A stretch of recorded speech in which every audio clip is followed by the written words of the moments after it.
এই ভিডিওটি লাস্ট পর্যন্ত দেখলে আপনি নিজে অবাক হয়ে যাবেন এই জিনিসগুলো দিয়ে কিভাবে ইম্পর্টেন্ট জিনিস তৈরি করে ফেলে এবং কিভাবে প্রসেসিং করে। আপনি দেখুন ভিডিওটি লাস্ট পর্যন্ত দেখুন এই জিনিসগুলো কি আসলে আমি নিজেও জানি না।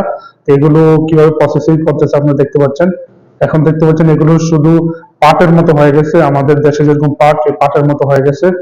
আমার মনে হয় এগুলো দিয়ে তারা সুতা তৈরি করবে, কিন্তু তারপরেও লাস্ট পর্যন্ত দেখি কি তৈরি করে এগুলো দিয়ে। দেখতে পাচ্ছেন এগুলো কিভাবে তারা প্রসেসিং করতেছে। তো এগুলো একটা বালতির মধ্যে সুতার মতো তারা এখানের মধ্যে এই যে এখানে সুতার বান্ডিল তৈরি করে ফেলেছে। তারপর আমরা যে বস্তাগুলো দেখি না, আমার মনে হয় ওই যে কাপ ইয়ার বস্তাগুলো, আমরা পাটের বস্তা এগুলো দিয়ে তৈরি করে। দেখুন সে একটা ডিজাইন তৈরি করতেছে, আমার মনে হয় সেটা জুতা তৈরি করবে। দেখতে পাচ্ছেন কি জিনিস দিয়ে কি জিনিস তৈরি করে ফেলছে তারা, এখানের মধ্যে তারা জুতা তৈরি করতেছে। সেটা আমি গেস করে ফেলেছি, এখানে মধ্যে তারা জুতা তৈরি করতেছে। এবং জুতাটা কেমন হয় সেটাই দেখার পালা। আসলে আনবিলিভেবল।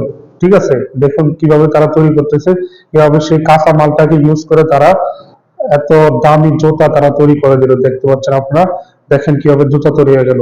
আসলে পুরো প্রসেসিংটা এই ভিডিওর মধ্যে দেখানো হয়েছে কিভাবে তারা জুতা তৈরি করে সংগ্রহ করে, সেটা আপনারা দেখতে পাচ্ছেন। সুতরাং ভিডিও যদি ভালো লাগে অবশ্যই ভিডিও লাইক করে দিবেন।